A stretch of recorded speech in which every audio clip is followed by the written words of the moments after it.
بڑے حیا کے پیکر تھے، بڑا حیا تھا حضرت عثمان غنی میں۔ حضور اکرم صلی اللہ علیہ وآلہ وسلم ایک مرتبہ تشریف فرما تھے حجرے میں، تو آپ کی نا پلنی جو ہے، پاؤں کی پلی جسے پلنی کہتے ہیں، اس کے اوپر چادر نہیں تھی، چادر اتری ہوئی تھی، ننگی تھی، جو پلی ہوتی ہے نا پلنی کہتے ہیں، اس سے چادر اتری ہوئی تھی۔ تو میرے نبی کریم لیٹے ہوئے تھے، تو دروازہ کھٹکھٹایا، تو پوچھا کون؟ تو عرض کی یا رسول اللہ ابو بکر صدیق ہوں۔ حضور نے فرمایا آنے دو ابو بکر کو اندر۔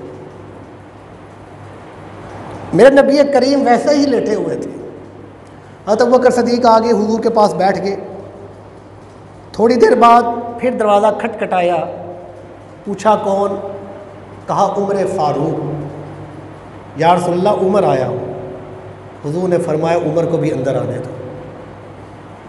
اب دیکھیں ذرا مقام عثمان غنی دیکھیں، حضرت عمر فاروق آ کر بیٹھ گئے، حضور ویسے ہی آرام کر رہے تھے، لیٹے ہوئے تھے، چادر جو پلنی تھی اس سے ہٹی ہوئی تھی۔ اب تھوڑی دیر بعد دروازہ کھٹکھٹا، حضور نے پوچھا کون؟ عرض کی یا رسول اللہ عثمان غنی ہوں۔ تو حضور نے فرمایا عثمان ایک منٹ ٹھہر جاؤ۔ میرے نبی کریم اسی وقت اٹھ کر بیٹھ گئے، اور جو اپنی پلنی تھی اس کو چادر سے ڈھانپ دیا۔ جب ڈھانپ دیا تو کہا عثمان اب اندر آ جاؤ۔ تو حضرت عثمان غنی آ گئے، حضور کے پاس بیٹھے، کچھ دیر باتیں کی۔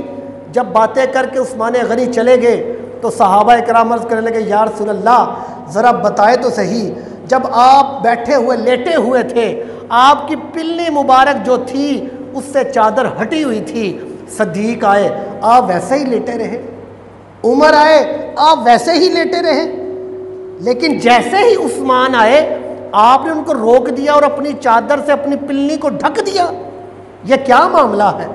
تو حضور نے کیا فرمایا؟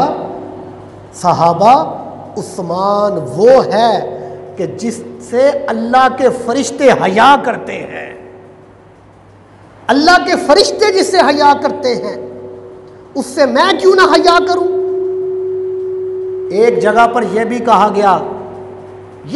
گیا کہ عثمان وہ ہے جس سے خود خدا حیا فرماتا ہے، تو اس سے میں حیا کیوں نہ کروں؟ اتنا مقام حضرت عثمان غنی رضی اللہ تعالیٰ عنہ کا تھا۔